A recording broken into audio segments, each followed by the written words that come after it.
বই পড়ি, জীবন গড়ি।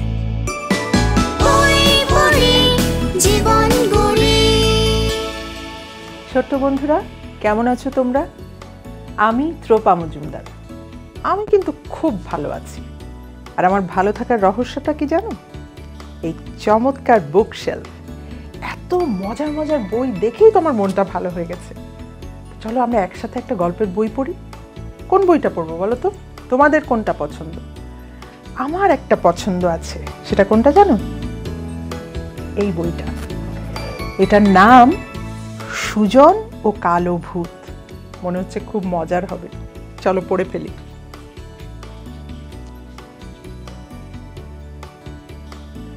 আচ্ছা, বইটা শুরু করার আগে কে লিখেছে জানতে হবে তো। বইটা লিখেছেন আহমেদ রিয়াজ। আর দেখো, পুরো বই জুড়ে কত যে সুন্দর সুন্দর ছবি আছে। এই ছবিগুলো কে এঁকেছেন সারা তৌফিকা টিউন। এরা দুজন মিলে আমাদের জন্য একটা মজার গল্প তৈরি করেছে। চলো আমরা ঝটপট গল্পটা পড়ে ফেলি। কিন্তু তার আগে আমার একটা প্রশ্ন আছে তোমাদের কাছে। আচ্ছা বলো তো, এই যে প্রচ্ছদটা দেখছো, এই প্রচ্ছদে সুজনটাকে খুব সহজ প্রশ্ন। নিশ্চয়ই এই ছেলেটি হবে আমাদের গল্পের সুজন। গাছের নিচে সুজন দাঁড়িয়ে আছে, আর গাছের ওপরে এই যে কালো লাল নাক, সাদা চোখ, সাদা দাঁত, এটাই নিশ্চয়ই হবে আমাদের সেই কালো ভূত। চলো বইটা পড়ি, তাহলেই বুঝে যাব এই কালো ভূত কি করে আর সুজনই বা কি করে। চলো। ভূতটা কালো কুচকুচে, যাকে তাকে ভয় দেখায়, ভয় দেখিয়ে মজা পায়। দেখো কি দুষ্টু পাজি। ওর হাসিটা দেখেই বোঝা যাচ্ছে ও ইচ্ছে করে সবাইকে ভয় দেখায়। কেমন হি হি হি হি করে হাসছে। দুষ্টু একটা। দেখি ও কি করে আমাদের সুজনের সাথে। একদিন কাকে ভয় দেখানো যায় ভাবতে থাকে ভূতটা। ভাবতে ভাবতে গিয়ে বসে এক আম গাছে।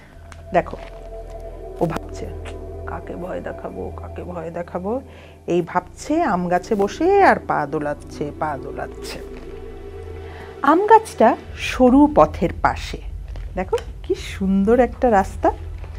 আম গাছটা সরু পথের পাশে। পথটা গিয়েছে টুনি খাল। ও মা, দেখো কি মিষ্টি। এই যে একটা খাল, ছোট্ট একটা খাল, ওর নামটাও ছোট্টদের মতো, টুনি খাল। পথটা গিয়েছে টুনি খাল, আর টুনি খালের পাড়ে বসেছে মেলা, বৈশাখী মেলা। কি মজা না? তোমরা গেছো না বৈশাখী মেলায়? কত রং বেরঙের খেলনা থাকে, নাগরদোলা থাকে, খুব মজা হয়। মেলায় চলেছে সুজন। ও, আমাদের গল্পের সুজন তাহলে মেলায় যাচ্ছে।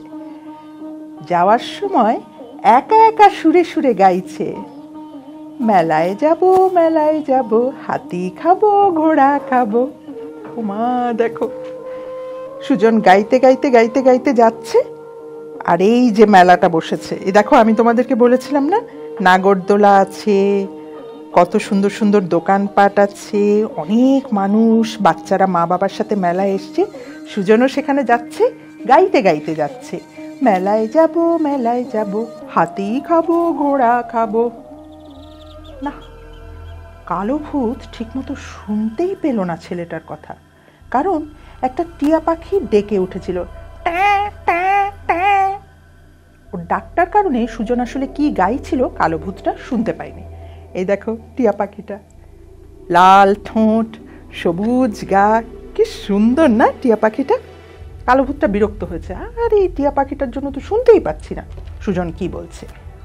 আচ্ছা, এই যে সুজন সারাটা পথ গাইতে যাচ্ছে, মেলায় যাব, হাতি খাবো, ঘোড়া খাবো, ও কি সত্যি মেলায় গিয়ে হাতি ঘোড়া খাবে? তোমাদের কি মনে হয়? তোমরা মেলায় গিয়ে কি করতে পছন্দ করো বলো তো? আমার তো মেলায় গেলে নানা রকম জিনিস খেতেই হবে, আর নাগরদোলায় চড়তেই হবে। আমার ভীষণ ভয় করে যখন নাগরদোলাটা উপরে ওঠে, আমি চিৎকার করে পাশের লোককে ধরি, কিন্তু তাও খুব মজা লাগে। তোমাদের মজা লাগে না? এর পরের বার যখন মেলায় যাবে, মা বাবাকে বলবে অবশ্যই যেন তোমাকে নাগরদোলায় চড়ায় আর মজার মজার জিনিস খাওয়ায়। ওই তো সামনে একটা তেঁতুল গাছ, এক উড়ালে তেঁতুল গাছে গিয়ে বসলো কালো ভূত। এই দেখো কালো ভূত কেমন ঝুলে ঝুলে এক গাছ থেকে আরেক গাছে চলে যেতে পারে। খানিক বাদে সুজন চলল তেঁতুল তলার পথ দিয়ে, মাথা দুলিয়ে গাইতে লাগলো। কি গাইতে লাগলো? ওই যে ওর সেই গান, মেলায় যাব মেলায় যাব, হাতি খাবো ঘোড়া খাবো। এই যে আমাদের কালো ভূত যে এত মনোযোগ দিয়ে সুজনের কথা শুনছে, সে কি সুজনের কোনো ক্ষতি করে ফেলবে নাকি? তোমাদের কি মনে হয়? আমার মনে হয় পারবে না। কেন বলো তো?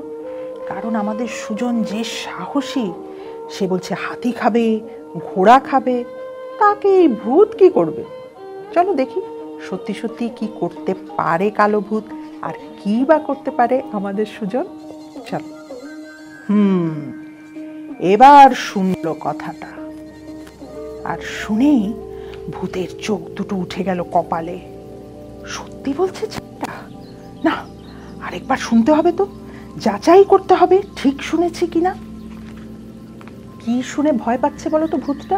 ওই যে সুজন বলেছে হাতি খাবো ঘোড়া খাবো, খায় তো ভূত, এখন দেখছি সুজনই খেয়ে নিচ্ছে সব। আবার উড়াল দিল কালো ভূত, বসলো একটা বড়ই গাছে। হাঁটতে হাঁটতে সুজন তখন বড়ই তলায় গাইতে গাইতে চলছে, মেলায় যাব মেলায় যাব, হাতি খাবো ঘোড়া খাবো।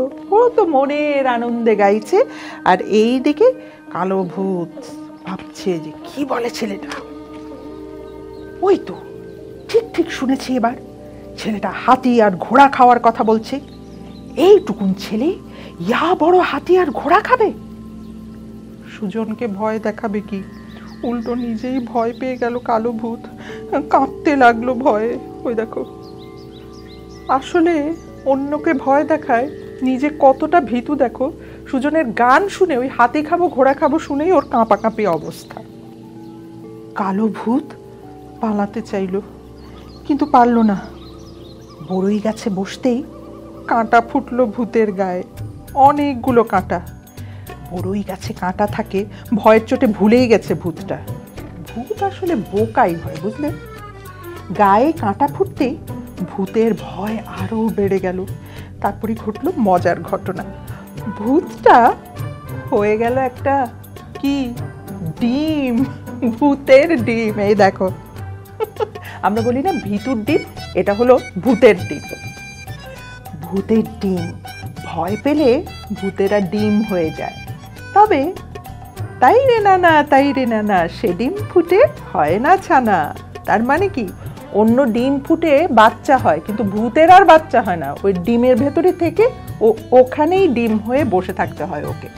ওদিকে সুজন গেল মেলায়, চিনির হাতি কিনলো, চিনির ঘোড়া কিনলো।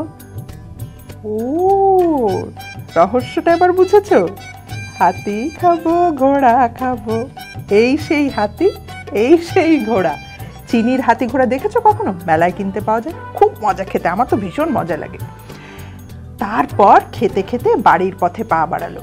তখন সে এভাবে গান গাইছিল, মেলায় গেলাম হাতি খেলাম ঘোড়া খেলাম। ইস, দেখেছো সুজন কি মজা করে এই চিনির হাতি ঘোড়া খাচ্ছে? আমার তো দেখেই খেতে ইচ্ছে করছে। তোমরা কখনো খেয়েছো?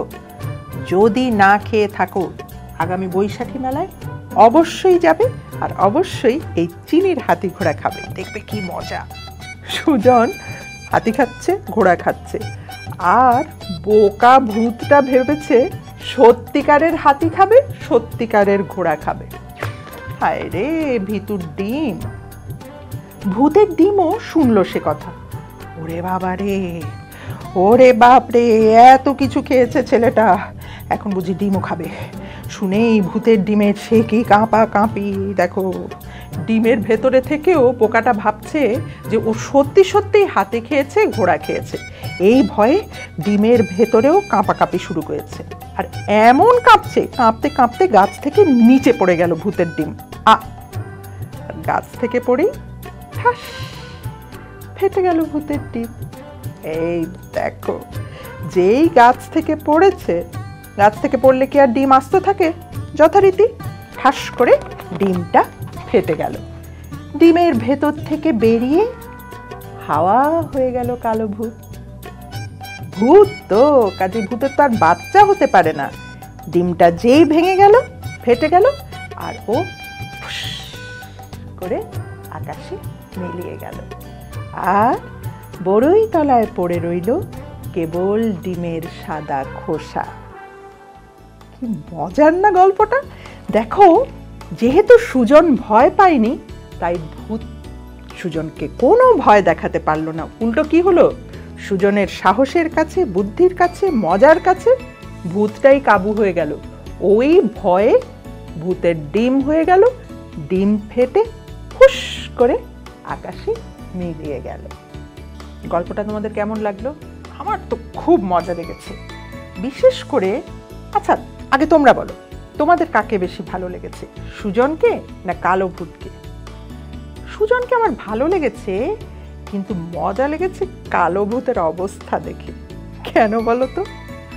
অন্যকে ভয় দেখাতে গেলে কেমন শাস্তি পেতে হয় সেটা কালো ভূতকে দেখেই বোঝা গেছে। সে নিজেই একটা ভূতের ডিম হয়ে গেছে। ছোট্ট বন্ধুরা, আজকে এ পর্যন্তই। বই পড়ি জীবন গড়ি এই আসরে তোমরা যে আমার সঙ্গে থাকলে, মজা করে সুজন ও কালো ভূত বইটা পড়লে, সেজন্য তোমাদেরকে অনেক অনেক ধন্যবাদ। আরেকদিন এই আসর থেকেই তোমাদের শোনাবো আরেকটা কোনো মজার গল্প। সে পর্যন্ত ভালো থেকো সবাই, সুস্থ থেকো, আর অনেক অনেক বই পড়ো। ছোট্ট বন্ধুরা, কেমন আছো তোমরা? আমি ভালো আছি। আমি শহীদুজ্জামান সেলিম। আমি আজকে তোমাদেরকে আরেকটা মজার গল্প পড়ে শোনাবো। এই আলমারিতে অনেক মজার মজার গল্পের বই আছে, সবগুলো একটা একটা করে পড়ে শোনানো হবে। আজকে এই গল্পটা,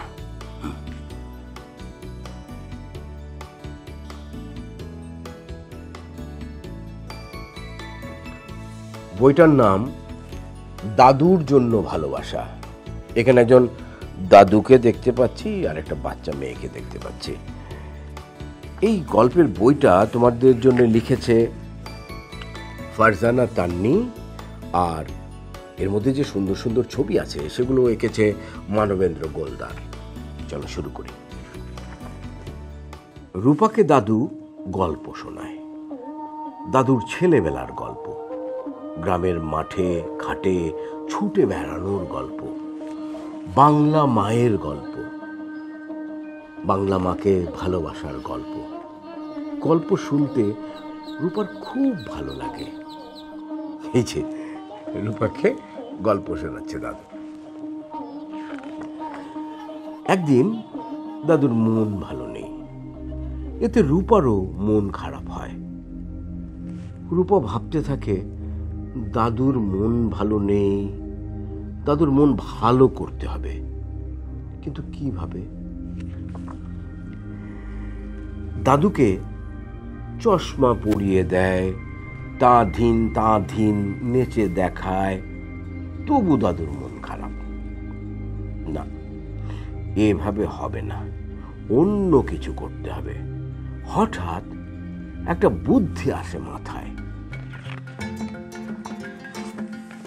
রূপা চালুনি নিয়ে আসে, ঝুলিয়ে দেয় বাগানে।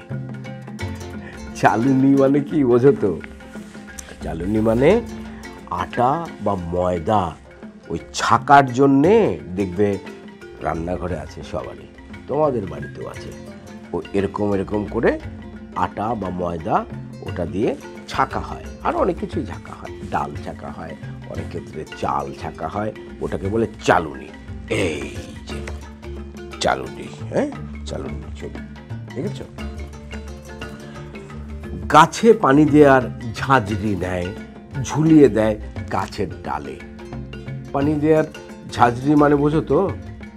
ও যে ফুল গাছে যে পানি দেয়, এই যে দেখো এটাকে বলে ঝাঁঝরি। মা বলেন, কি করবে রূপা? রূপা বলে, দাদুর মন ভালো নেই, মন ভালো করব। মা হাসেন। রূপা মেঘ তৈরি করে, নীল আকাশে সাদা তুলো মেঘ।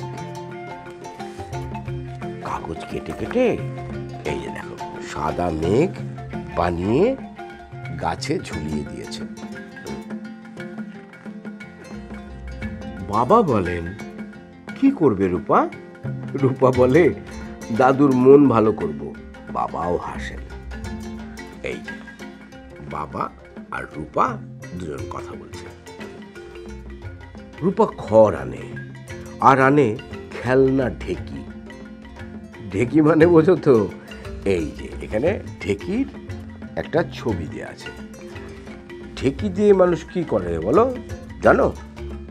ঢেকি দিয়ে মা, চাচি, খালা গ্রামে এনারা না ওই ধান যে হয় ধানটা ভানে। হ্যাঁ, একদিকে পাড়া দিতে হয় এরকম এরকম করে, আরেক দিক দিয়ে ওটা গিয়ে একটা গর্তের মতো জায়গা থাকে, ওখানে ধান রাখা হয়, ধানের উপরে পড়ে এবং আস্তে আস্তে ধানগুলো চাল হয়ে যায়। দেখি গ্রামে যারা যাও বেড়াতে, মামা বাড়িতে, নানা বাড়িতে, দাদু বাড়িতে, তারা অনেকে দেখে থাকবে। এখন অবশ্য কম দেখা যায়, কিন্তু খেলনা ঢেকেই দেখা যায়। অনেক খেলনা চুলা, কড়াই, চুলার পাশে কয়েকটা পুতুল। সব শেষে দাদুর ফুলদানির ফুল ছড়িয়ে দেয় ডালে ডালে। দাদুর যে ফুলদানিটা ছিল সেটার ফুলগুলো এনে গাছের ডালের মধ্যে ছড়িয়ে দিয়েছে একটা একটা করে। আর খেলনার জন্যে কড়াই বা যে চুলা সেগুলো তো আনলই। দাদু বের হয়ে আসেন, বলেন, কি করছো রূপা? রূপা বলে, তোমার মন ভালো করছি। এই দেখো কি গরম, সূর্যের তেজে ঘামছে লোকটা। এই যে একটা লোককে এখানে দেখা যাচ্ছে, সে বসে আছে গরমের মধ্যে। আর দাদু আর নাতিটাকে দেখা যাচ্ছে। এখানে বর্ষা হচ্ছে, সবাই বৃষ্টিতে ভিজছে। এই যে দেখেছো ছবিটা কি সুন্দর? ওই যে ঝাঁঝর থেকে এখানে পানি পড়ছে, আর বৃষ্টিতে মনে হচ্ছে যে বৃষ্টি হচ্ছে, সবাই বৃষ্টিতে ভিজছে। এপাশে নির্মল আকাশ, আকাশে ভেসে বেড়ায় শরতের মেঘ। ওই যে কাগজ দিয়ে শরতের সাদা সাদা মেঘ বানিয়েছিল, সেটা দেখে এরকম মনে হচ্ছে দাদুর কাছে। ঘরে উঠেছে সোনার ফসল, নতুন ধান। এরা মনের আনন্দে ধান ভাঙছে। এই যে দেখো, একজন ঢেকিতে পার দিচ্ছে, আরেকজন ধানের এখানে বসে আছে, হাত দিয়ে এরকম এরকম করে ধানটাকে উল্টে দিচ্ছে, ওখান থেকে চাল হয়ে যাচ্ছে। এখানে শীতকাল, শীতের পিঠা তৈরি হচ্ছে, মজা করে খাচ্ছে সবাই। ওই যে খেলনা চুলা, তারপরে তোমার কড়াই, আর কতগুলো পুতুল নিয়ে এলো না, ওদেরকে দিয়ে এরকম আলাদা আলাদা করে সাজিয়ে রাখলো। একদিকে ধান ভানা হচ্ছে, একদিকে শীতের পিঠা হচ্ছে, সেটা খাচ্ছে। বৃষ্টি হচ্ছে, সেটা দেখা গেল। আর এই দেখো ফুলে ফুলে ভরে গেছে প্রকৃতি। ওই যে দাদুর যে ফুলদানি থেকে ফুল এনে গাছে ঝুলিয়ে দিয়েছিল, এইগুলো এখন সে দাদুকে দেখাচ্ছে। তার মানে দাদুর মন ভালো করার জন্যে কত চেষ্টা করছে বাচ্চাটা, না? বাংলাদেশের চিত্র এঁকেছি দাদু। বাংলার রূপ যে তোমার খুব প্রিয়, তুমি খুশি হওনি? দাদুকে জিজ্ঞেস করছে। দাদুর চোখ ছল ছল করে ওঠে। আনন্দের রূপাকে তিনি বুকে জড়িয়ে ধরেন। এই যে দাদুর যে মন খারাপ ছিল, তার মনটা ভালো হয়ে গেল। কেন ভালো হলো বলো তো? এই প্রশ্নটা তোমাদের কাছে আজকে থাকছে। আমি একটু বলে দিই, দাদু তো তার ছেলেবেলার গল্প শোনায়, মাঠে দৌড়ানোর গল্প শোনায়। সেই গল্পের মধ্যে যা যা শুনেছিল রূপা, সেগুলোই দাদুকে নতুন করে সে তৈরি করে দেখালো, যাতে দাদুর মন ভালো হয়ে যায়। সেখানে বাংলাদেশের ছবি, বাংলাদেশের কী ছবি? বাংলাদেশ একটা অপরূপ দেশ। এই দেশে আমাদের যে গ্রাম, সেটার অপরূপ সৌন্দর্য। সেখানে শীতকাল আছে, সেখানে বর্ষাকাল আছে, শীতের পিঠা তৈরি হয়, সেখানে নতুন ধান ভানা হয়, ধানের যে সময় তখন, এগুলো তৈরি করে দাদুর মনটাকে সেই আগের দিনে ফিরিয়ে নিয়ে যেতে চাইলো, যাতে দাদুর মন ভালো হয়। এবং দাদুর কিন্তু সত্যি সত্যি মন ভালো হলো, এবং দাদু ওকে মানে আমাদের রূপাকে জড়িয়ে ধরল। আচ্ছা, এবার বলো তো, এই যে গল্পটা, এর মধ্যে কোন চরিত্রটা তোমার কাছে বেশি পছন্দ হয়েছে? আমি জানি যে সবাই এক কথাই বলবে যে রূপা, কারণ ওর দাদু মানে যে একজন বয়োজ্যেষ্ঠ মানুষ, যাকে আমাদের প্রত্যেকের সম্মান করা উচিত। বাবা মা আমাদের গুরুজন, তারও যে গুরুজন, তাকে ভালো রাখা, তার প্রতি মনোযোগী হওয়া আমাদের সবারই কর্তব্য, তাই না? তো তাকে খুশি করবার জন্যে এই ছোট্ট মেয়ে রূপা যা যা করলো, সেটা তো অনেক বড় কিছু, তাই না? আমাদের সবারই কিন্তু এরকম দাদু, দাদা, নানা, নানি, দাদি আছে না? প্রত্যেকেই যারা বয়োজ্যেষ্ঠ, তাদের প্রতি কিন্তু আমাদের সবারই এরকম একটা করে কর্তব্য আছে। রূপাকে ভালো লাগলো না? আমার কিন্তু খুবই ভালো লাগলো। ছোট্ট বন্ধুরা, তোমাদের দাদুরাও কি তোমাদের সাথে গল্প করে? আমার দাদু কিন্তু আমার সঙ্গে অনেক গল্প করতো ছোটবেলায়। আজ এই পর্যন্তই। ছোট্ট বন্ধুরা, বই পড়ি জীবন গড়ির এই আসরে যারা এতক্ষণ ধরে আমার এই গল্পটা শুনলে, তাদের প্রত্যেককে আমি ধন্যবাদ জানাচ্ছি। আবার দেখা হবে নতুন কোনো বই নিয়ে, আরও মজার কিছু। ততদিনে বই পড়তে থাকো, সুস্থ থাকো, ভালো থাকো। আরও অনেক বই পড়তে হবে।